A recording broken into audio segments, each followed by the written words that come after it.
Hey, so villain or hero? I don't really believe in either, to be completely honest, because I don't think that it's all black and white. I think that we all contain villainous aspects and heroic aspects. Most of it is a gray area. It just happens that with the 1996 storm and the what took place there, and then obviously with the Into the Wild book with Christopher McCandless, it's a very big story and not so many things happened. People literally died, that I think it's kind of easy media wise to say, oh, there's the villain, there's the hero. And so I just thought that would be kind of a neat way to at least start this conversation. And then we can find out if maybe there are none of either. And hello, George from Brooklyn. Thank you very much. I appreciate it. And good to see you. And I'm going to want to ask you real quickly. So everybody, I don't know if you saw the Everest mystery poll question from a day ago. I said, we recently released a fascinating video about Anatoli Boukreev's controversial role in the 96 disaster on Mount Everest. Question I asked was, do you believe the disaster was primarily a result of human error or uncontrollable natural forces? 80% said human error. I think that's pretty telling, because the storm was one hell of a storm that just kicked everybody's ass, and we get caught in bad weather at times in the mountains or out in the wilderness, and that can be the mitigating factor. But I tend to agree. Like, if I was going to answer that poll question, I'd say, yeah, I think human error was the big deal on that trip, because there were a lot of really, really bad decisions made. And well, I think had people been kind of taking it one step at a time, it probably wouldn't have been going for the summit that day anyway. So I thought maybe what I can do is tell you a little bit about where I personally was on that expedition. I wasn't on Everest. I was some hundreds of miles west in Pakistan on a mountain called Gasherbrum II. It's one of the 8,000 meter peaks. And it was such a different time in the world of mountaineering, because now Gasherbrum II essentially gets, fixed ropes from base camp all the way through the Gasherbrum icefall, which is insanely long, right up to the summit. And when I was on Gasherbrum with a really small team of guys from New England, the northeast part of the United States, we were all alone. We were the only people on the mountain for the entire time of our expedition until we got back down the mountain and started leaving. And then we met a bunch of people coming in trying for their expedition. And we really got our asses kicked. But the reason I'm telling you the story is we had a storm, in my opinion, was not a lot unlike what happened on Everest. It was more of a long, slow storm that lasted for 3 days. We got several feet of snow a day, and we were in the middle of these very, very high winds. We got caught up at our high camp, and when we decided that we're going to descend, I was like, maybe we should stay up high and tag the summit if there's like a little respite in the weather. And the guy, we called him the expedition leader, a good friend of mine. But back in 96, you listen to the expedition leader, doesn't really happen that way anymore. And it certainly didn't happen on Mount Everest, well, that we know of, in 96. We made a descent through amazingly difficult conditions, like chest deep snow on a perfect avalanche slope, like 30 some odd degrees in steepness, just ready to release. And there was a guy on our team who was so tired. I was positive he was going to die. It was like, this guy is so not going to live. And he kept begging us to leave him behind on the mountain. And I thought that was just the most fascinating thing. And he's like, just come and get me tomorrow. And I thought, my God, dude, if we get down tomorrow, we're not coming back up. And we more or less dragged him down. And I remember being kind of toward the bottom of the avalanche slope, this really long stretch. below what they call the gendarme, and he was just sliding forward on his butt, just pushing snow. And I thought, if he trips the avalanche, we're so dead. And well, we didn't die. Nothing happened, but we literally almost had to drag him back out all the way back through the ice fall. And it was just terrifying for us to think that we're going to lose one of our guys. And he was very strong at the beginning of the expedition.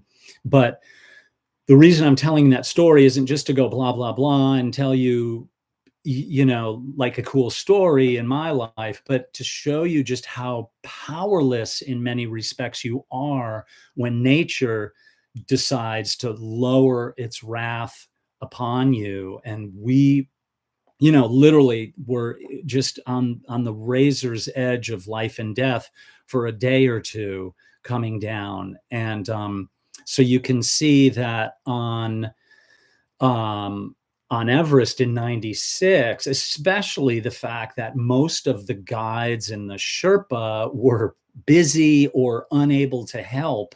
And Anatoli down in Camp Ford as the storm started, Scott Fischer compromised with whatever altitude sickness he had, and Rob Hall completely focused on Doug Hansen going to the summit. You can see why people started dying. It totally makes sense that you get in this realm of it's kind of a malaise in a way, but there's fear, there's terror. There's also this, Krakauer says in Into Thin Air that when he was kind of looking down into the storm, even from the summit, when he got to the summit before the storm, he said he felt no emotion, and he had been thinking about it for months, just blah, like, okay, take a couple of pictures. 5 minutes later, he's on his way down. So, Jack, I have not climbed any mountains in Canada yet. I've been to Canada many times, West Coast, BC, Vancouver, Labrador, Newfoundland, Prince Edward Island, done a lot of filming in all those places, but that's the future, I suppose.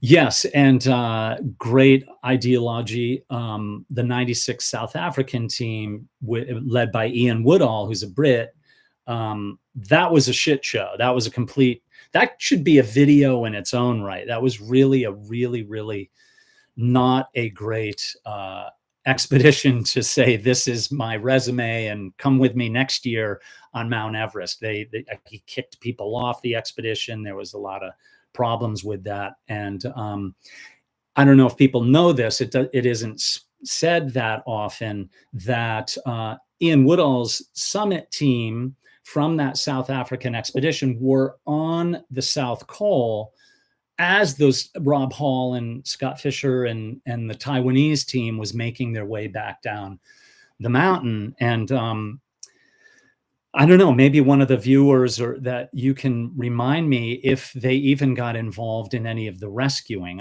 I honestly am not, it's not on my radar right now. Let me look over to my my trusted friend who taught this for many years to her high school students. And but it just doesn't come into this picture. But so let's just go over a couple of things that happened on Everest leading up to the storm and leading up to the disaster that might be kind of worth considering as we start to figure out, is anybody in there a villain, and really, who are the heroes? Because I think ultimately there probably are a few different heroes, but one of the first things that took place early on in the expedition was on the Mountain Madness team, and one of Scott Fischer's Sherpas. I did not mention this in the video that I put out recently. It's just too much. It went on forever, and I had to start cutting things out.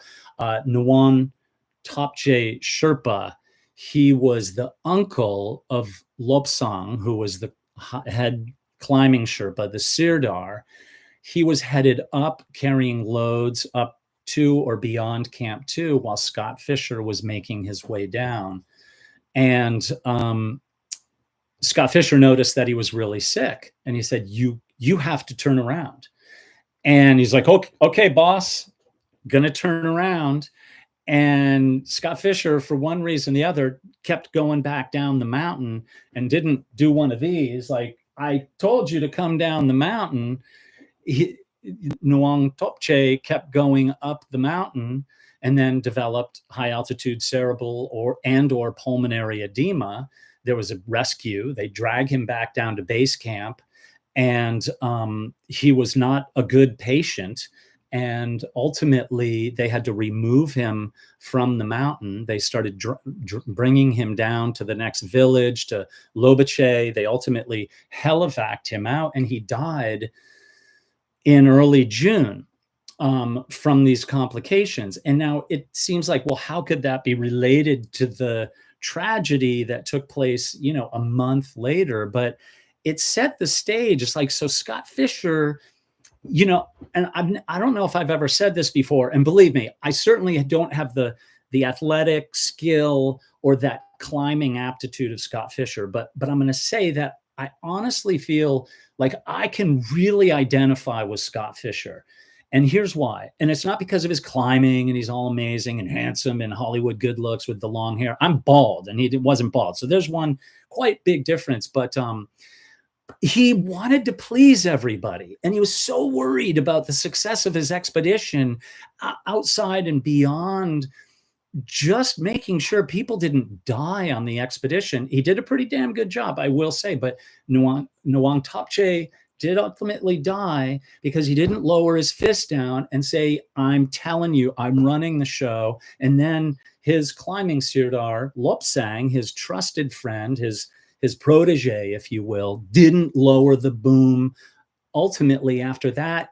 So we see a breakdown in the whole thing that's taking place on the mountain. So Scott, you know, and we lose him. He doesn't die till June, and we don't know, but it's obviously puts Lopsang on the edge at this point in time. He's probably, you know, like, holy crap, man, my uncle, you know, he looked up to him. He's more successful on the mountain, and I'm the head sirdar, I'm the head guide on this expedition, and my uncle's gone. So you have one of your best Sherpa out of the picture, ultimately dying. Not cool. Like, right? So we've got like, we have a breakdown happening here. And then also, and I know haven't even talked about Anatoli yet, but so I'm just going to talk about Scott Fischer for a couple more minutes. He is spending an inordinate amount of time with Pete Schoening, who at the time wanted to be the eldest American, I think the oldest human to climb Everest during this expedition. And Pete Schoening, legend, absolutely legendary mountain climber from the 1953 K2 expedition, in which he and his team were coming down the mountain, lowering down a guy trying to save his life. And he was at the top of a group. There were 7 on 2 ropes, and somebody tripped and fell, and all 7 people started sliding. And Pete Schoening did this amazing boot axe belay, and the entire group of 7 went boing, like just about to go perilously to their death. And so Pete Schoening, big legend, his ice axe is in the American Mountaineering Museum in Golden, Colorado, named after Bradford, Washburn, my mentor.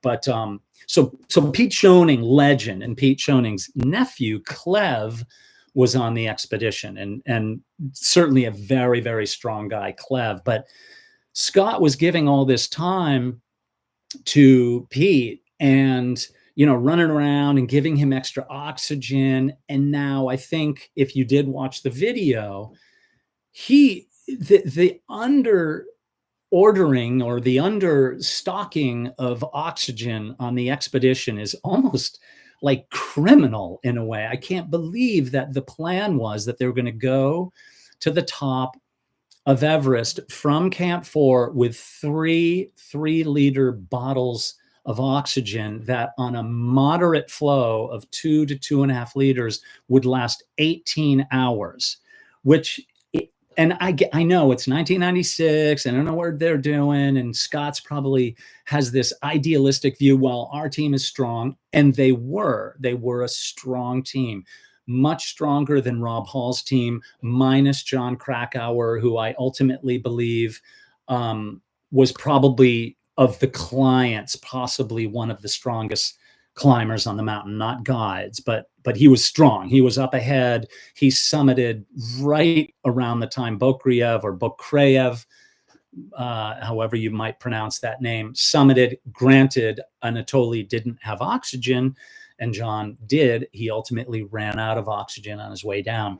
But nonetheless, so you have people with no high altitude experience on your team, and they have to be precision, be working with precision to make sure that they do an 18-hour round trip from Camp 4 back to the summit, back down to Camp 4. And if anything gets in the way,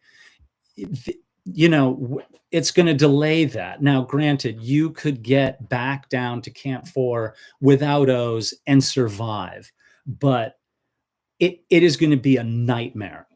This is one of the things, and I just want to say hello to everybody and how psyched I am to see all these people on the chat, and welcome to all the viewers. And I welcome you to just, chip in with your questions or thoughts. But what's it like to be in the death zone without oxygen, fully acclimatized? It is, I said, I believe in the video, it literally is difficult to even get to a place where you have a desire to eat or drink, or just to put your boots on in the morning when you wake up and the boots are ice cold, and your feet are cold. You don't want to get out of your sleeping bag. It can take an hour of your effort and time just to get your socks and boots booted up. And then, the boots, they go up about to your knees, you zip them up, and some people tuck their down suit into the boots. Some people put their down suit over the boots. If you do that, your crampons can hit the down, and then, little feathers go flying around in the air, which is kind of an interesting thing to see when you're practically hallucinating at high altitude. But it is George from Brooklyn, you're speeding up the dying process by being up there without O's. So if you were to be just even acclimatized, go to Camp 4 without O's, with all the water, all the food you could possibly have up there, you'd still die in a matter of days, fully acclimatized, because your body is just gasping for air, and you're losing all sorts of moisture, and you stop thinking really well. You're not really working like a normal human being up at that altitude. So here are these inexperienced clients that are up there, and if they lose their oxygen or go to the summit or come down completely exhausted, they're going to die. And as we know, in the 96 disaster, when the Mountain Madness team was coming back down, 3 people at least, we had Tim Madsen with Charlotte Fox and Sandy Pittman, they were right on the edge. I mean, really, really, really on the edge. And if not for some heroics and smart thinking and quick acting by Charlotte Fox, putting the dexamethasone shot into Sandy Pittman's ass, I mean, they were asking, leave us here to die. And that it's amazing how our will to survive at sea level is so strong. We jump into a fire to save our cat, but you're up at altitude and you're like, seriously, I'll die here. It's fine. I forgive you. So it just shows you how close to life and death they were, and all their oxygen is running out. And now, so let's just kind of jump to Anatoli. And, I have to do a quick aside. If we don't even get to the Chris McCandless thing today, we can just pick it up later. But supposedly we're talking hero or villain. So Anatoli makes the decision, apparently in agreement with Scott Fischer, that he's going to climb without oxygen.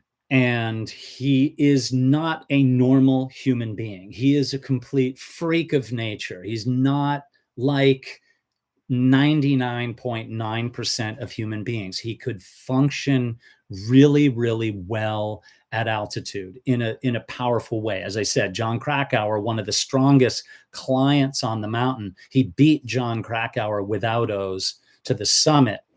Now, the other agreement supposedly that he had with Scott Fischer was that after summiting, he was going to descend quickly down to Camp 4, prep tea, and kind of get ready. Now, he didn't know the storm was coming. That would have changed everything.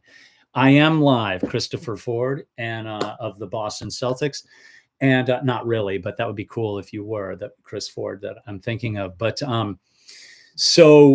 here's the deal. So Anatoli, as I said, a freak of nature, but you climb Everest without O's and you get to the summit, you don't have a choice. You have to go down to Camp 4.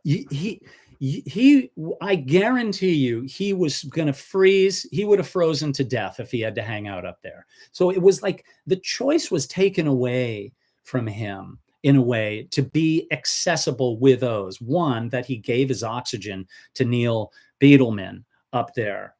And I am going to skip an ad. I do not want an ad. Thank you. And so he gave his O's to Neil Beidleman, which is pretty cool. But he was in such a position that he had less to give the people on the mountain that he was responsible for because he did not have bottled oxygen. So here's Anatoli's argument for not using O's. One, because he can do it without O's. Okay, cool. You're not a guide. If you're not a guide, go for it. His argument was that if you're on O's and then you run out, then you're really screwed. Now, I don't know if I agree with that, because if Anatoli went as if he was going to go without O's up to, say, high camp, which is Camp 4, 8,000 meters, essentially 26,000 some odd feet, he's going to be in a place where if he does use O's, it's not going to reverse anything that he had up there as a human being that was acclimatized. It's only going to strengthen him and primarily keep him warm, one. Two, help his brain functioning. So he's going to be quick on the spot, right? So here's two things that happen. He gets to the summit. I'm out of here, guys. He kind of nods. He and Neil Beidleman have a chat. He bails. He goes down, sees Scott Fischer at the top of the Hillary step. What's that? 8,700 meters, if you will. I'm not even sure. I think I know the feet, but so he sees Scott Fischer, who is hours from essentially dying, and he doesn't look Scott Fischer in the eye and go, "Holy shit, you are in a bad place, my man. You're not going to the summit. Your clients have summited. They're all on the way down. You're coming with me." Instead, he's like, "Okay, see you down at Camp 4." And that's fine. I get it in a way. But there again, you have this whole, like, Scott, great guy. Like, but like, as I can relate from my 1999 expedition on the Mallory and Irvin expedition, Eric Simonson, the expedition leader, strong arm leader. If he tells you to do something, my God, you do it. And he said to me that on that one time, he said, "Pollard, why are you concerned with what other people think of you?" Now, this is 99. I'm not the same guy that I was. A lot of me is the same, but I was like, oh my God, like, good call. Like, I was just worried. And I think Fischer had this thing, like, he just wanted to make everybody happy. Pete Schoening, he wants to make Sandy Pittman happy. He's going to get a lot of good press. And Sandy was like sending all these cool directives back to NBC and, really kicking ass down there. And then who even knows what happens to Lopsang, who we don't know if there was some agreement wherein Lopsang had a short rope tied to Ms. Pittman and assisted her toward the summit. I'm going to leave it at that without getting really, talking about what some people said, tugging her uphill and things like that. But wherein there was also supposedly an agreement that Lopsang was going to meet with a Sherpa from Rob Hall's group and fix the ropes to the summit. And that didn't happen. And so Beidleman and Anatoli get to near the Hillary Step or the Cornice Ridge, rather at the South Summit, and there's no fixed ropes. So they start doing it. I think there's this iconic photograph that Neil Beidleman took looking up the Cornice Ridge, and you see Anatoli kind of approaching the Hillary Step, and the rope is just bowed completely out in the wind. It is honestly, I think it's one of the coolest photographs I have ever seen in my life. And it's so prophetic. It's so, predicting this storm, literally and figuratively, that's just about, to hit the fan. And so there's all these delays here. So now think about Scott Fischer's clients, all of whom lived, by the way, but they're running low on oxygen. So maybe, who knows, maybe that sent like some little message in their brain. We only have 18 hours of oxygen. We better get our asses down. Whereas God only knows what our, hold on, I've got a guest. Just had to, my little buddy, this is Simba, my other moderator. Simba, what do you think? You want to go outside, right? That's Simba, my pride and joy. Now that my human children have grown up, I have somebody that I fuss about equally, my little kitty cat. Anyway, he wants to sit in my chair because this is his seat. So, but I digress. Thank you. That is a big cat. We feed him way too much, and he gets to go outside all the time. We keep him on a little leash.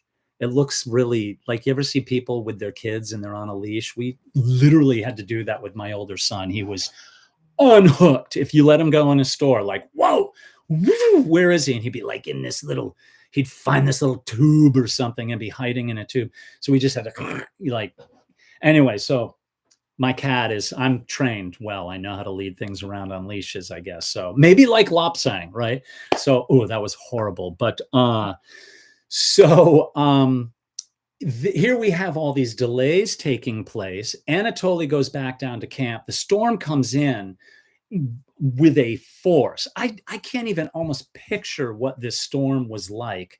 At the time, as I said, I was on Gasherbrum, toiling away in the Gasherbrum icefall. It took us 2 weeks to find a way to just get to Camp 1 atop the icefall. That's probably why we didn't make it to the summit, because we were so delayed on that.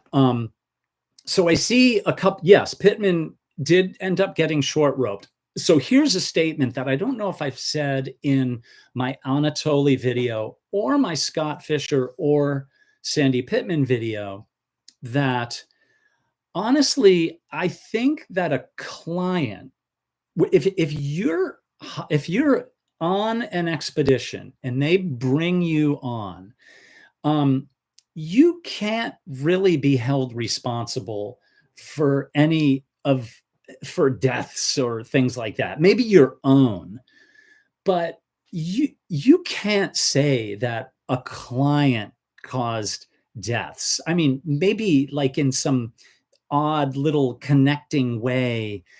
Yeah, but Scott Fischer and Rob Hall were the architects of exactly. What does it matter that Sandy Pittman had money? It doesn't actually.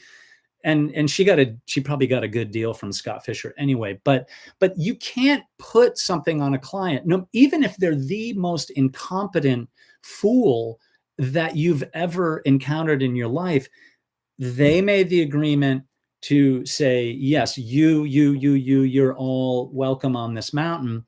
And, to her credit, Sandy Pittman did have Everest experience. She had been on 2 previous Everest expeditions. One of them barely got out of base camp, a Kangshung Face expedition with David Breashears and Alex Lowe. And that nothing happened that like really of note. And then her other one was not successful at all. So so I think that when people put their ire on her, this is one of the things about watching the comments in my video about her. I let her off the hook on the mountain, and I say that her problems really stem from just not acknowledging people who saved her life. And it doesn't take much to say that. Now, we're just very, very different people. And I'm not saying, but the comments, I've deleted literally probably 25, dozens of comments that were so unkind, like hate, vitriol, like she XYZ. I'm like, oh my God, this has nothing to do with the 96 tragedy, just people like focusing hatred on an individual. Hey man, we're all different. And you know, she was allowed on the expedition. So that's on Scott Fischer right there. It doesn't make Scott Fischer a villain by any regard, but I think there's Scott Fischer like trying to be the nice guy. And just, you know, when you go on an expedition like that, especially in 96, it's like, there are no guarantees. Zippo. There's no guarantees I'm even going to let you out of base camp. And so, you know, Scott had everybody going up, including Pete Schoening going up. And then that turned into a little bit of a debacle. And, but Pete Schoening lived and, you know, on that expedition, but it took up a lot of Scott's, you know, time. So, I don't know how you guys feel about this. And I think that many of you, and not necessarily you watching now, but in the video about Anatoli, I was actually surprised, and about Sandy Pittman and Scott Fischer as well. A lot of people keep focusing on Jon Krakauer, who was a client, who has even said he would not have been on the mountain unless he had been hired to go on the mountain, which doesn't make it good or bad. I'm just saying it's not like, you know, he went there on a gig for Outside Magazine. And whether you agree with him or not, and I know a lot of people dislike him, and there's other videos out there just saying really unkind things about him. By far, one of the most powerful books ever written in mountaineering is Into Thin Air. You cannot say that this thing didn't grip you from beginning to end. You can disagree with him, but it doesn't take away from his incredible storytelling abilities. Am I a fan of Jon Krakauer? Sure. Do I think he can do no wrong? No, I don't. He's a human being. Okay. Hey, my buddy is here. Darwin on the Trail. How are you, my friend? I just heard your name ring out. We have some rock stars in the audience.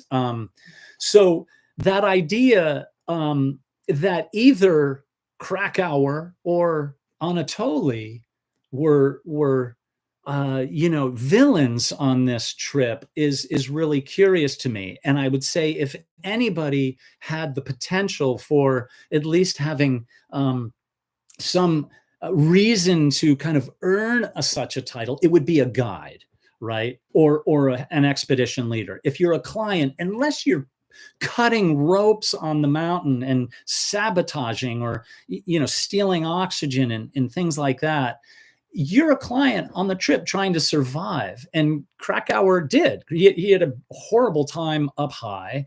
I believe it was Mike Groom, a guide from Rob Hall's expedition, gave him an oxygen bottle. And I don't know, I'm not going to say he saved his life, but it sure got him down to Camp 4.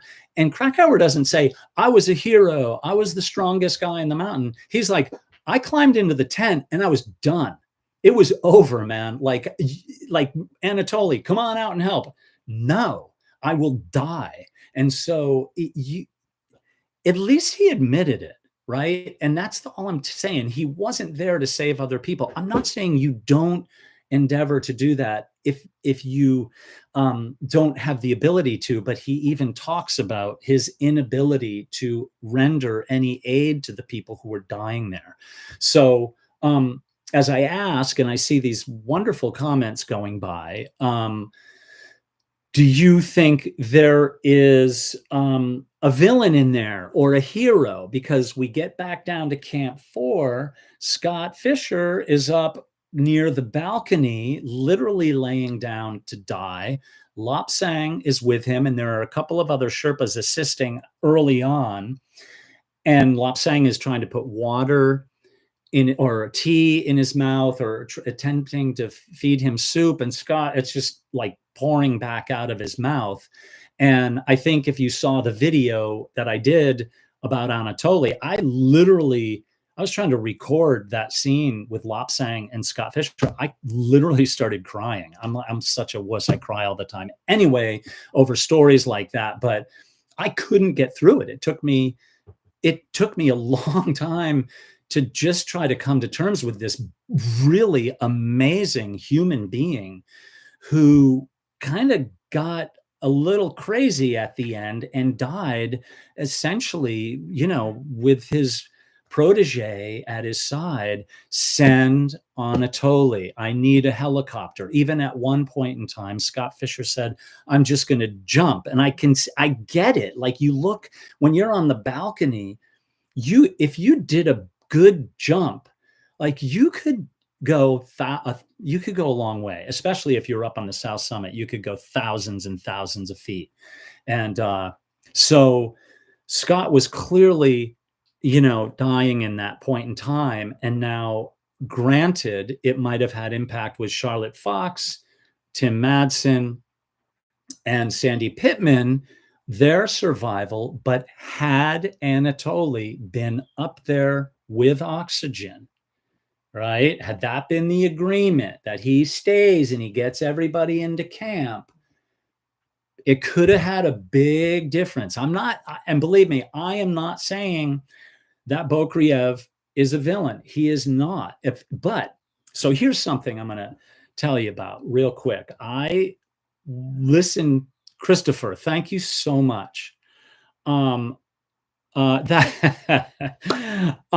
so awesome. Thank you so much for if you have extra, giving some away. Believe me, I really, really appreciate it. It means a lot to me, and I hope you're enjoying yourself. So where was I? What was I on? My teacher, I was talking about Anatoli, if you were bringing people back down, right? Was that kind of where I should have stayed? You should have gone. Yeah. So if he had stayed and had Scott planned extra oxygen, he might have been up there and in a better place to see that Scott was going down the tubes, and Scott just in his head is like, no, you go to the summit. I'm going to go to the summit. I'll be fine. And then I'll turn around. And he did. And that's what did him in. And now, this isn't about Rob Hall as much, because even though I'm familiar with his story, but if you want to talk about someone who was making really, really just, gosh, what a nice man, but bad decisions, because he said,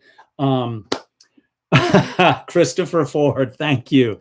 You are my hero. Let's give that a little heart right there. Thank you so much. That's beautiful. I so appreciate it.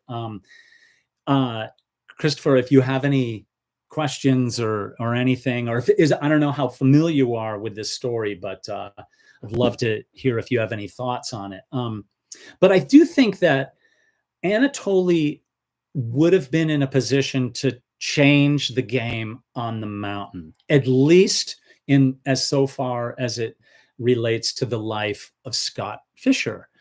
And I'm not saying he's responsible for Scott Fischer. He is not at all. However, it would have changed things. Now, you look at a guy like Rob Hall, who felt some outrageous indebtedness to his promise to Doug Hansen to get him to the summit of the mountain. And they both died as a result of it, as opposed to, sorry, chap, it's not meant to be this year. We're heading down, but at least we're going to live to see another day. It goes to show you that Rob Hall was already compromised, and that he was starting to see his clients kind of go down the tubes. Yasuka Namba, the Japanese woman who died down in the South Col, very close proximity to where Beck Weathers was and where Madsen, Fox, and Pittman were. There were a lot of really bad decisions being made up there. Now, so another thing about climbing without oxygen, or at least hypoxic, or developing acute mountain sickness. I've seen it. I've seen what it can do. I've seen people dying of it and still walking, still ambulatory, and talking complete nonsense. Hey, you should turn around right now. No, I'm good. No, you're going to die. No, I'm telling you. Well, I'm just going to go to the summit without oxygen, and I'll be right back. And this is in 99, when our 99 search expedition was leaving the mountain, May 17th, I believe it was. This is after Conrad Anker and Dave Hahn summited. Andy Politz and I had been to the site of George Mallory's remains. We were removing our camps from the mountain, and there was this rush of teams going up toward the top. So we were just kind of passing on these kind of fixed lines up near Camp 5 or Camp 2, if you will, right about 8,000 meters or so. And there were a couple of guides. One of them wanted to guide his clients without oxygen. And I was like, you don't look good. No, I'm fine. And his partner in crime was like, no, I got it. Just, you guys are fine. Leave us alone. Okay, cool. And then, the next day, as we were leaving Advanced Base Camp, we passed by their camp, listening to him on the radio below the summit dying. And I was like, there's no way you can save somebody like that. You could have had to drive, like literally tie a rope around him and fight him. And that, there's nothing you can do. If he was on our team, it would have been a whole different deal. Conrad Anker is A class. Conrad he's a badass, man. That was quite an expedition for him, 1999, I'll tell you. Any ideas on, was there a villain in there? Does anybody see that? I hear a lot of people in the comments, not of this video, but on my other videos, just focusing on Krakauer.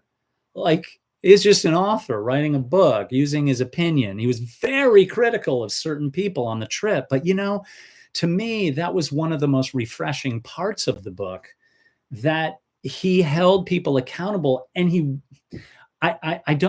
not perfect. I mean, he's a human being, but he's a damn good writer. He was very sharply critical of people, and he didn't give a crap what others thought about him when he wrote it. And I thought, when I read that book, I literally this is my other new copy. I've probably had to buy this flipping book like 10 times because I keep putting in a box and can't find the damn box. So there's probably 5 in the garage in a book box out there. And then my trusty betrothed picked this up for me yesterday, and I'm going to reread it again. I probably should have done the live at that time. But so any thoughts on villains or heroes in this 96 Everest debacle? Anatoli. And while everybody's chiming in about Conrad, if Conrad's watching, or maybe he feels the hair on the back of his neck standing up or something like that. Here's something that I heard that I was going to tell you about a few minutes ago. I read about Neil Beidleman that he had the understanding. I'm not putting words in his mouth. Now, don't everybody go calling him up. It was his understanding that the agreement with Scott Fischer and Anatoli was that Anatoli climb with oxygen. How about that one? I have heard this. I've read it and I've heard it very recently after I did my video with Anatoli. Of course, it's when I find all the good shit. is after the video gets posted. But that's kind of the beauty of it. It's just this, this amoeba of, kind of, it's got a life of its own, right? So, so if that's the case, if Scott had said that to Anatoli and said, no, you need to be as strong as possible and climb with O's, and he didn't, does that change the way you look at the whole story? I know everybody wants to talk about Conrad, but he's not here right now. So Neil has stated this clearly. Anatoli was supposed to climb with oxygen. Christian, thank you. He did, but he climbed. Yeah, right. So I climbed with oxygen. I just decided not to use it. He gave his bottle to Neil. That's interesting. Can you imagine if that was a little trap right there that he set Scott into? But I think that's kind of mincing words. I think that ultimately, had he climbed with O's, it would have changed a lot on the mountain. And, but I don't know. There's no way that we'll necessarily ever know, other than should we get Neil to kind of reiterate whether he did or did not have that agreement before the expedition, or at least as they were heading up the mountain. Because without O's, there's no way you can hang out up there. You freeze. So one time, another Tom story, but one time on Everest, you sleep on O's when you're in the death zone. So we're at Camp 5, the modern day Camp 2, about 8,000 meters, very low flow, maybe 1 liter a minute or so, 1.5 tops. And so you sleep, you're all warm and toasty, and then the oxygen runs out and you wake up shivering violently. Like you're done. And then you're like, oh my God, I'm freezing. And then you look for another oxygen bottle. You change the regulator, you plug it in, you start breathing the oxygen, and you're asleep like 2 minutes later. You can see why people get frostbitten, or Beck Weathers loses his hands and nose and all those things. So, Chris, very cool. You're the cellist on the show Hamilton in London. Wow. Thank you so much. That is really, really cool. You met and spoke at length with Russell Bryce. I'm scrolling up on the chat notification just for those of you listening. He was lovely and engaging, man. Thank you, Chris, for your love of the channel. Russell is the man. He's a very interesting guy. I speak to him via email often. I've known him since 1999. He was guiding his team when we were doing the Mallory and Irvin expedition. And I'll get him one of these days on the channel. But he's like, well, really, what do you want to talk to me about? And it's because he's involved in all these amazing stories. I keep saying, how about we'll just talk about your true ascent of the Northeast Ridge of Everest, during which he encountered the body of either Pete Boardman or Joe Tasker, who disappeared on Chris Bonington's attempt of the true Northeast Ridge of Everest. That's pretty cool. And that is a mad accomplishment. And after they did it, they ascended the pinnacles. They're like, screw the summit. And they came back down. They didn't even tag, which I think is pretty cool. It's like, whatever. Who needs the summit? And I love that. So, so the crap Russell got over David Sharp was, I agree with you, George. When you're down in base camp, your decision making as an expedition leader, and I can't really break down the David Sharp story too much because I'd have to re-watch it and refamiliarize myself with it. But as the expedition leader, you are taking care. You are saving lives. And now if you are going to endanger lives in order to save a life, unless it's like just a no-brainer, David Sharp is like, let's go, get me down. But he was possibly gone at this point. And his teams continued on. And then Russell Bryce, feeling obviously the only one who had the balls, if you will, to actually go and speak to David Sharp's parents and tell them what happened on that expedition. And he wasn't even in charge of David Sharp. He was just an expedition leader for Himex. His parents were like, all good, man. It's good. So if his parents said you're cool, then you can't put the onus on Russell Bryce. What do you think about the fact that Rob Hall's team was constantly asked to wait for others? Right. Mary, thank you.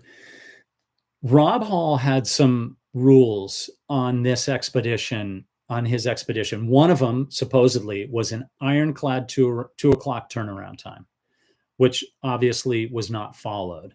And supposedly, I don't know if this is fact, supposedly told people to wait where they were, talking about Beck Weathers, above the balcony until they got back from the summit to come back down.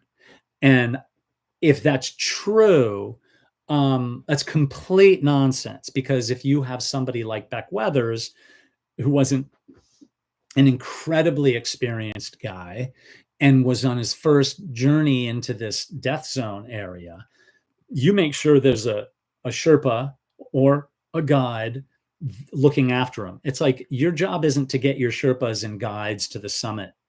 Your job is to get your clients back down, not dead. And so if that really was true, wait for me, boy, what a horrible blunder. Like, just not a good move. And the balcony, for anybody who knows, it's this, you look from Camp 4 and there's this thing called the triangular face. How's that? Boom, triangular face. And you look up and the balcony is kind of the top right of it. And if you were to slip and fall, you could tumble hundreds, if not thousand plus feet, maybe. So maybe 300-400 meters. And you'd probably die because you'd ragdoll down. So if that's true, it doesn't look good on him. And now Rob Hall was such a highly respected guy. That doesn't make him a villain, but Chris. Oh, sorry. I just see that Christopher Ford's wife has a baby carriage for their cat. And now I'm off on another tangent. So no, I won't be talking cats for the rest of the expedition. So this live video, I did say that we were going to talk about Chris McCandless a little. If you are more desirous to kind of wrap things up on the Everest 96 trip, we could finish with that and then save Chris McCandless and Bus 142 for a later video or later live shot, maybe 2 weeks from today or something like that. So I don't know how you guys feel about it. If anybody has any questions about Chris McCandless or the individuals who died trying to get to the bus, certainly type it in and let me know. But I saw a question, what's David Sharp got to do with the 96 disaster? Nothing. It's just a story. It's a story about somebody dying high up on the mountain. And I do have a David Sharp video that might be of interest to you. I don't have the link in here, but if you were to go to the homepage and hit videos, scroll down, and you'll see Left for Dead, I think is the thumbnail. So we can talk about David Sharp at another time. I'd love to get Russell Bryce to talk a little bit about that, but I just don't want to put him in a position. I don't try not to ask my friends to talk about stuff like this, because I don't want to use our friendship to put people in some corner like, hey, we're buddies, talk about David Sharp. Like, really? Like, I just can't do that. Now, if it was his dream to talk about it, boom, I'm your platform. Let's go. Like I've got Jochen Hembleb talking about George Mallory probably 5 times on this channel, Mark Sin and all that. So Mudcat Molly, Mary, I would have to double check my facts. I believe Jon Krakauer was delayed on his ascent, waiting for other climbers. So there was probably a question about Jon Krakauer. Jon Krakauer was one of the first to summit that day on the 10th, right near the time that Anatoli summited, spent probably 5 minutes on the summit, took a few pictures, and then started descending and had a hell of a time. Who wouldn't, on the section from the Hillary Step down across what they call the Cornist Ridge, which is this knife edge that goes down thousands of meters. It doesn't even matter how many thousands, you die if you fall over them. This is where he ran out of his oxygen toward the south summit. Mike Groom, a guide, a powerful, incredibly talented guide from Rob Hall's team, gave him an O2 cylinder, and that kind of brought Jon back. And I think, as many of you know, if you have read Into Thin Air, when Jon was kind of above Camp 4, there was this spot, kind of still a steep spot, and he essentially did like a glissade on his ass to get down, and it, went out of control. I think he theoretically could have died there, broken a leg easily. And so he did have a lot of trouble. Mike Groom came to the rescue with an O2 bottle, but I think getting to the summit. So here's the delays that were taking place. So Scott Fischer's team emerged from their tents at about 11:30, and Rob Hall's team had already moved up the mountain. And apparently the thought on the mountain with Scott Fischer's team was like, the slow guys are ahead of us.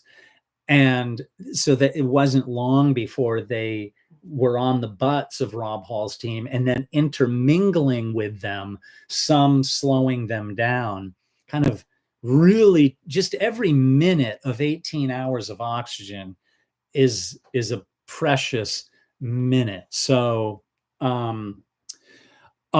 yes. So Christian, yes, and I'm not trying to deny other heroes that might have been on the mountain. Absolutely. There were other, well, first of all, you had Mike Groom, who was doing a lot of work. Neil Beidleman was he ended up crapping out, if you will, toward the end, but he was a hero on that trip. And I think he went above and beyond the call of duty, even for a guide on that trip. Well, I don't know about above and beyond, but he sure went a long way in ensuring that people within his charge continued to prosper and get, if you will, back into Camp 4. And there were Sherpa out there. And it's funny, I don't have their names. And nowadays we always have their names. They're more like rock stars. And back then it's like, oh, one of the Sherpas. And it's like, I just know Lopsang and a couple of the different names. So, yes, Ong Dorje was one of them. And then, but it's kind of shows you how much the business of commercial guiding on Everest has changed. So here, John Miller, by a replica. Now a quick switch over to Christopher McCandless. This comment, a replica of the Magic Bus used in the film is at the 49th State Brewing Company in Healy, Alaska. And about a week ago, I actually saw this bus and I was like, what? This is so cool. And there was a woman in there like, this is the bus. And I'm like, no way. Like, there's no way. And then I found out that it was like a TikTok video or something. And it was at a brewery. And I thought, now I've got to go to Healy, Alaska, because that's much safer than going across the river to get to the site of the bus. I have no desire to die or risk my life just to go to where the bus was, but I'd sure go for a couple of beers in Healy, Alaska to experience the bus. So, yeah. So Rebecca, more time. Let me jump over a little bit. Let's do a few minutes of Chris McCandless, and then maybe we'll better beer too. Yeah. I know, no beer out on bus 142 when Chris McCandless was there. I would have had a little bottle of hooch. That's me, but I think, 10 pounds of rice. This is what Chris McCandless brought to the bus 142, 10 pounds of rice, like a 22 gun rifle. He threw the map away, burned his money, little bottle of hooch, just to listen to me. Like I don't smoke pot, so it's like I suppose that would probably be the easiest thing to do. But just a little celebratory kind of, I made it. But he didn't do that. I digress on that. But so Chris McCandless leaves for the bus and gets to the magic bus 142, and finds a little home there and seems to be doing pretty well all this time. And now I should pull up my script for this. But he did pretty well until I think what happened he started converting in his time on the bus, starting to think about people maybe that he loved. I'm not trying to put thoughts in his head that might not literally be there, but I think he started to miss not the comforts of home, but the interaction of human life. What was the quote that he said? Was it the Nietzsche quote or the David Thoreau? Give me truth. Yeah, give me truth. The Henry David Thoreau, and then happiness, the happiness one. Only real when shared. Happiness only real when shared. I'm not looking at a TV monitor. There's actually a human being over there right now who's helping me, but she's the one who taught a lot of the Into the Wild. And by the way, I'm not trying to say don't read this. You must read this book. I'm going to say one quick thing about the climb before we talk for a few minutes on Into the Wild. Here's a quick thought on the climb. It's a really good read, but it seemed to me that G. Weston DeWalt, who wrote it, and I love Anatoli. He's a good dude, and I think he did well, and he did the best that he could do. It seems there's kind of a self-servingness to this book. Man, I'm going to get my ass kicked on this, but there was nothing. Everything was about propping him up, and then even like a client said, or so-and-so said, but there's so many things not attributed to real people. Like, oh, a guide said, and it's like, well, who said it? Like, it happened over and over in the book, and that really bugged me. And that's why, even if you hate him, at least he had the balls to just say, this guy said it, and I'm willing to stand by it. So I have respect for that, even though Anatoli's the man. I love the book. Now, another Jon Krakauer book, Into the Wild. We won't go for an hour on this, I promise. It's probably 105 degrees in this room right now, and who cares, right? So, but so Chris gets there, and I think he begins looking at home. His whole reason for leaving society, his whole reason for taking off, getting away from the constrictions of commercialism, of greed, money. I think he started to soften a little bit, maybe thoughts of his relationship with his sister, and even softening in the hard stance he had toward his parents. Maybe he started feeling like it's time to go home and kind of become a citizen of the planet Earth, right? Because he wasn't really living on planet Earth. Let's admit it. And so when he did so, I think he started getting those thoughts. He was starving. He was losing a lot of weight. He was starting to forage for seeds. One of his journal entries said he found blueberries one day, and obviously it wasn't enough, even though he would occasionally get a woodchuck or a porcupine and things like that. And so he started to make a plan to go home, and at the time foraged these seeds from a plant that apparently, this is what Krakauer says, some people don't believe it, that after getting these seeds, they developed a mold on them, which contributed to his starvation and eventual death, and never was really able to get to the river. He did endeavor earlier than this to cross the river, and then saw that it was a death trap, went, I believe, upstream to look if there was a crossing point.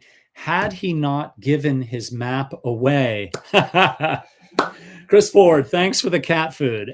Simba does eat. He's around. He needs attention. You'll get a lot of food. It's going to be the Chris Ford feast tonight. Thank you so much.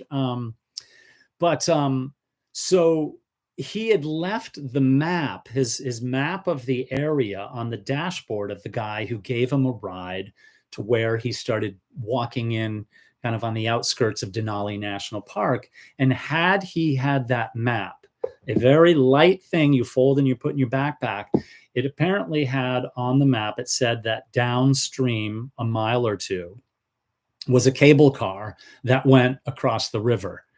That is tragic. I mean, that is like, can you imagine just how close he was to his own survival and doesn't even know that it's right there? Now, I can't imagine how thick the brush was on the side of the river. I don't think watching the movie is legit, because in the movie you watch it and the guy who plays Chris McCandless, I can't even think of his name right now, he comes down to the edge of the river and it looks like a thick forest of brambles and stuff.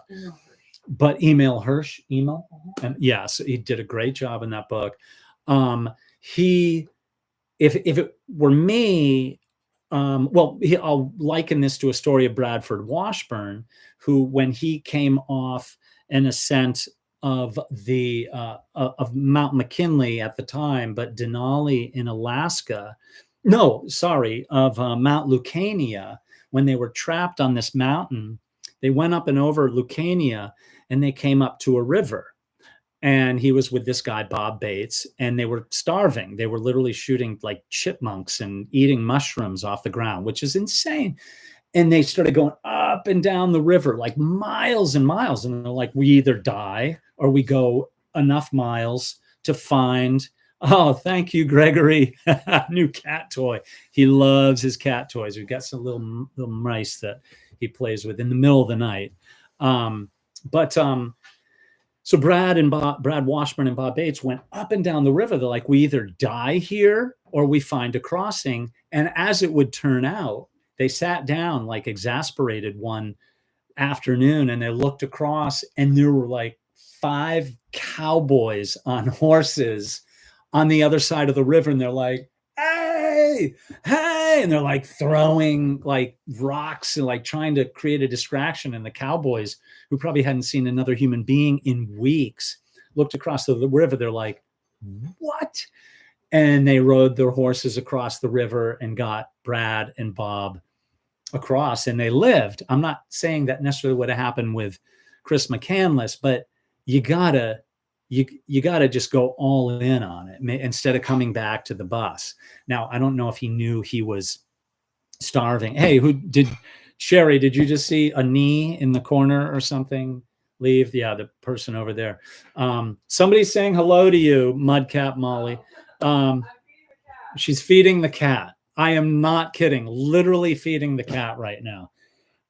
So there you go. That we're putting this new cat food money to good use. So it seems to me like the real tragedy, in a way, here's this guy who kind of went on his 40-day fast. Granted, it was 113 days or something, and came through it in an emotional way. It's like, all right, I'm ready to go back into society and reintegrate and give it a try. Now, I'm not saying he would have done successfully, but that to me is the tragedy. And then he was unable to make it and lay down and die. And to me, that's really, really, really sad, because that's a lonely way to go. And my gut is that that has a lot to do with the appeal of Chris McCandless.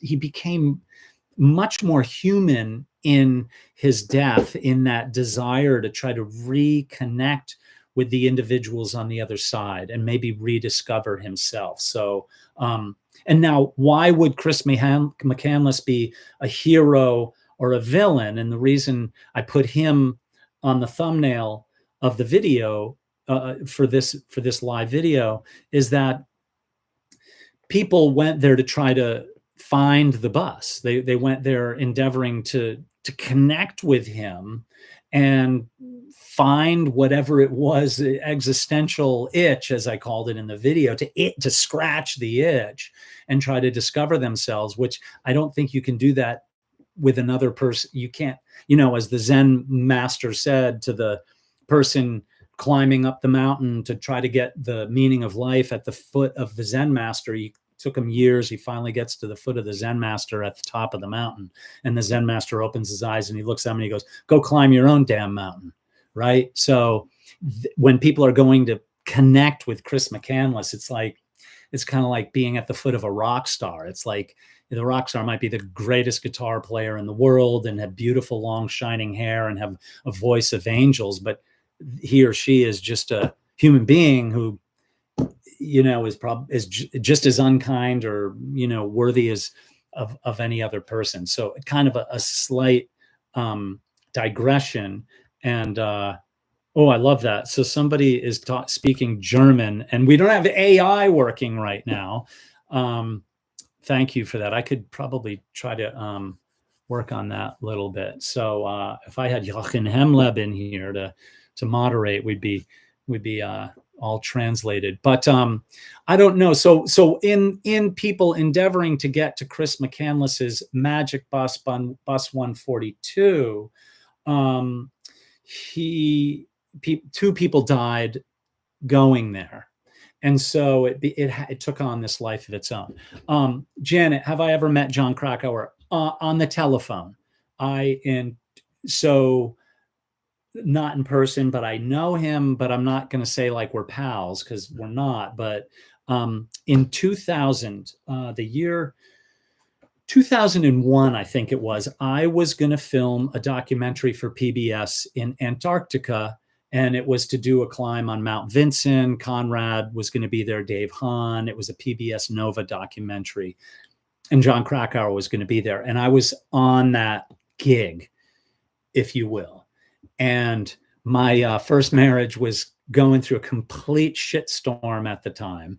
And the trip was coincidentally going to take place over Christmas. And we had 2 kids and New Year's. And so kind of at the last minute, I pulled the plug. So she still divorced me. So it didn't really, I should have gone, right? I mean, I'm just like would have hastened the ultimate. It's like Chris McCandless trying to cross the river. I guess that's me. Like, how do I get out of this thing? So he said, okay, Heinz, I'm American, but I've learned German. Wonderful language. It is. German is an incredible language. And I wish I could speak a little bit of it, but I'm unable to. So yeah, Cappy 1123, Ed Viesturs and David Breashears did indeed jump in to helping after the storm was over. They went up to assist as much as they could. There was some help with Makalu Gao, who was with the Taiwanese expedition, who needed a helicopter rescue at the time. I believe Makalu Gao and Beck Weathers were at Camp 2. This is 1996 when helicopters didn't fly that high for rescues. The helicopter went up. I think if I've got this right, Beck Weathers deferred and said, take that guy first. And so that was apparently life-saving move on Beck Weathers' part to help Makalu get down. Interesting note, Makalu Gao has commented on one of my videos. I think it's on the Scott Fischer video. And I put the vibe out there. If he ever wants to come on this channel, I'd be honored to have him on and tell us about the 1996 disaster from his point of view, because I know that there was a lot going on with that team up there, and some tragic things, happening, obviously. But so the book Left for Dead by Beck Weathers, Leah, absolutely. Yeah. Ken Kamler's book, Doctor on Everest. And Kamler was with, I think he was with Pete Athens and Todd Burleson with Alpine Ascents, if I have that correct. The Ken Kamler was the doctor. He went on to have a very, very lucrative speaking career after he wrote that book. And I know Beck Weathers, I think he gets like 25 grand for a talk. That ain't bad for an hour chit chat with the, the annual sales meeting of, the water buffalo as they have on the Flintstones. So a lot of people made a lot of money. I think one of the only people who did not write a book about the 96 disaster is Neil Beidleman. And that guy is brilliant. I don't know if you know this. He holds many, many patents with space technology, and he has his own space technology firm. He's got a lot of cool things happening in his life. So great skier, ski racer, good guy, solid human being. Gosh, I don't want to just, start beating a dead horse here and talk too much about it. If anybody has any questions before I wrap it up, I think like maybe go another few minutes and then bid you all farewell. George, Neil was on a podcast where he spoke at length. I thank you. If you have, I will look for that. And that he would be good. Any thoughts on Tim Treadwell? Timothy is, oh no, I don't really. Not enough to not make myself sound like I don't know what the hell I'm talking about. So I don't, but do you have any? No, yeah, even my moderator here is kind of not fully up on that. I did see a couple of suggestions for future stories. Somebody said, not David Sharp, who was the other dude up on the mountain who got saved, which I know the story of, and he got saved and then died of mesothelioma like 5 years later or something. Like amazing. Just how Lincoln Hall. Thank you. Hey, Ryan. Thank you. Yeah. Why was I forgetting that name? Okay. This might be the way to wrap it up. Great question. Would this tragedy have happened today? Interesting. Thank you very much. I appreciate it for your love of this live stream. In the way that this took place, I would say pre-COVID, I could almost not see this happening in the way that it took place in 1996. Now go post-COVID, 2016, there was some changes happening. 2017, more and more Nepal-owned expedition outfitters on the mountain. Green Boots, I have a Green Boots video. Just have to scroll down. So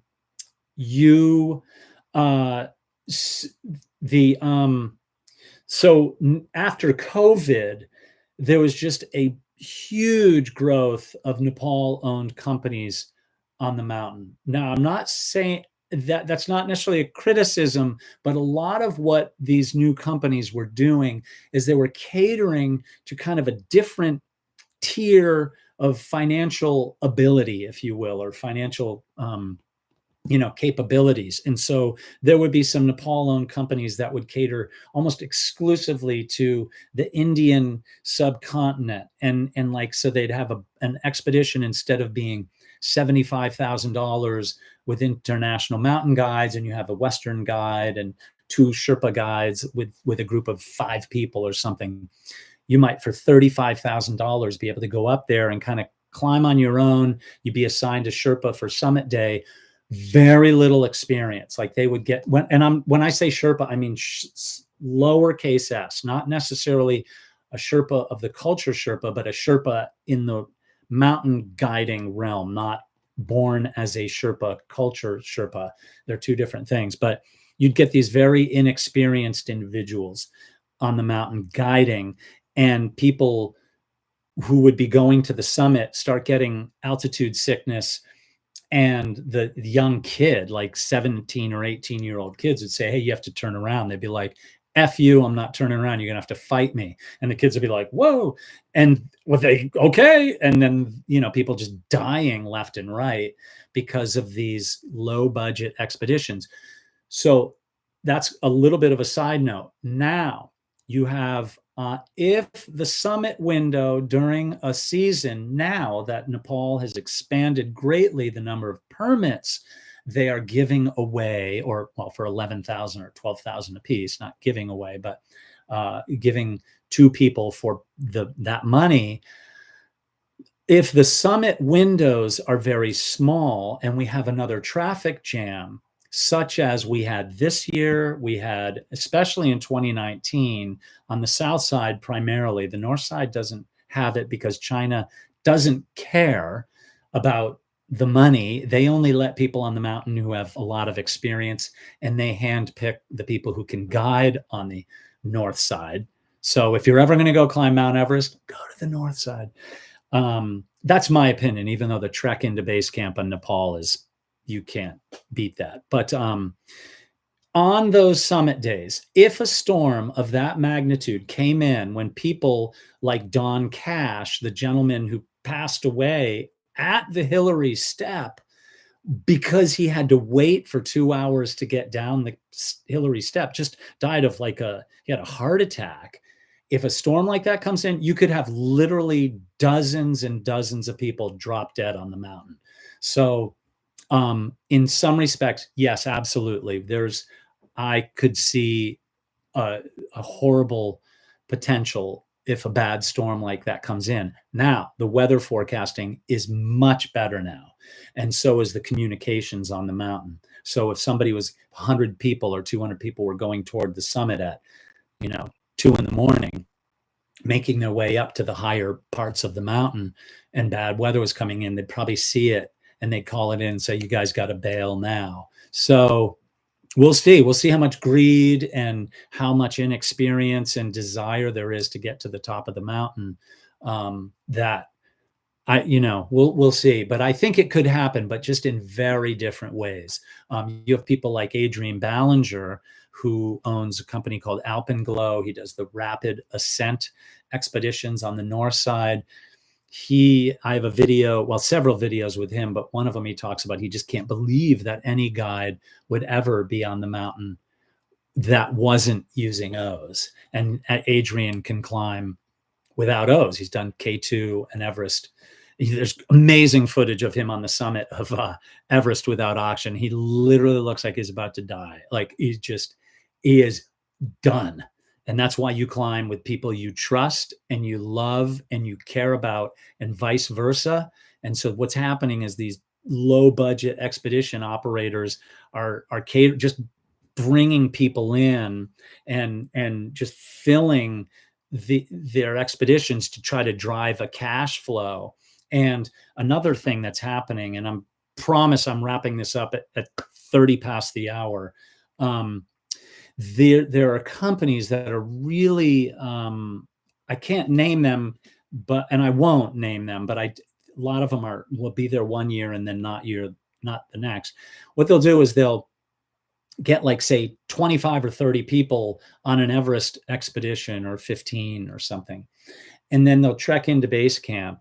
This isn't happening with Americans or Europeans or Australians or New Zealand or anything like that. It's like the lower, not that the people in those countries aren't using these lower budget expedition operators, but I'm talking about people catering to kind of the Indian subcontinent and Asia.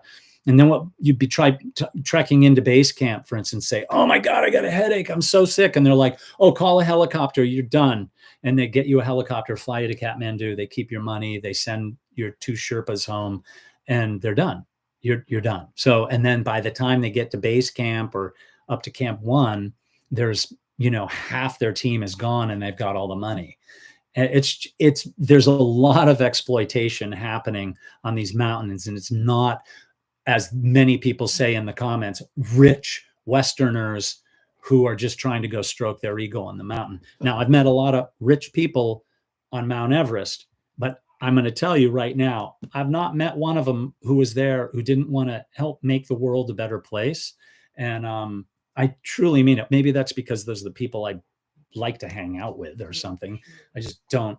R.I.P. David Breashears. There's a good guy, really interesting, fascinating human being. After the 2014 avalanche that took 16 lives, we spent many hours in the Khumbu Lodge in Namche Bazaar talking about that. What's the future of Everest? And David lived very well, relatively near me in Boston. I'm a few hours from that. But and then wouldn't you know it, in 2015, the earthquake, and then 17 or I think 18 people were killed after the earthquake shook loose all the avalanches onto base camp. And then then the COVID came a few years later. It's been a pretty tough few years on Everest. And I think maybe many of us can agree that the crowds are kind of like a ticking time bomb on the mountain.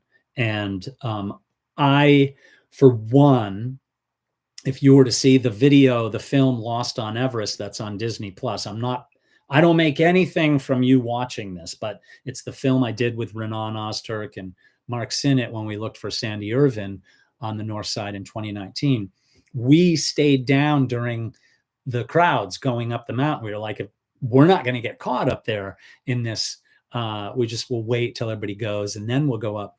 And we're looking up with binoculars, and Sinnott, I'm standing next to Mark Sinnott, and I go, what do you think when you see those lines, like all those people up there? And I kind of was hoping to, like, he would be like, oh, it like disgusts me, or I just didn't know what he was going to say. And he looked at me and he said, I'm inspired. I'm inspired that these people would risk their lives and spend months of their lives and spend money to go after a dream, to go and do something that most people in the world would say, you're a fool for doing this. And it was the greatest answer ever, because it was like, that's really a beautiful way to look at it. If you're going to be allowed a permit in Nepal, then you have every right to be there. And if, but you better be careful, man. The more people, the more dangerous it gets. I've always said, people, what's the most dangerous part of climbing 8,000 meter peaks? By far, the other people. By far.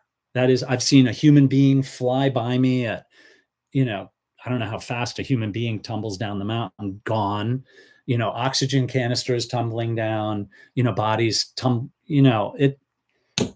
people by far.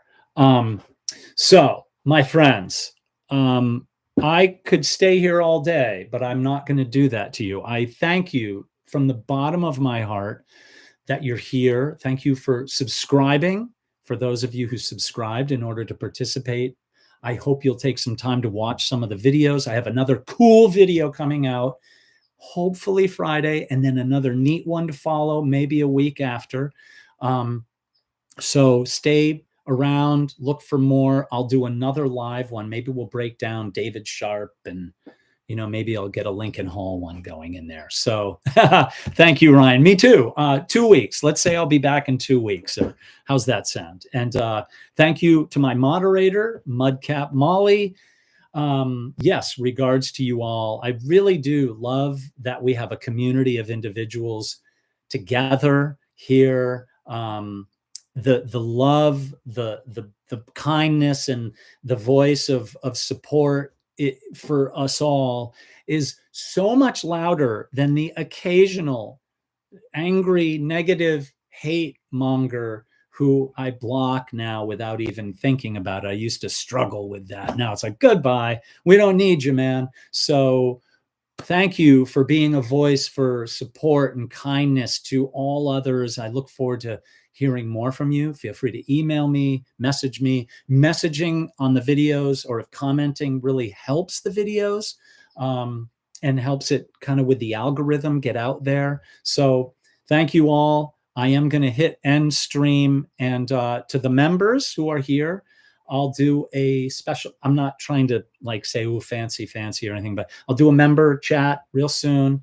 And to everybody, I love you. Thanks so much. And I will see you soon. Bye-bye now.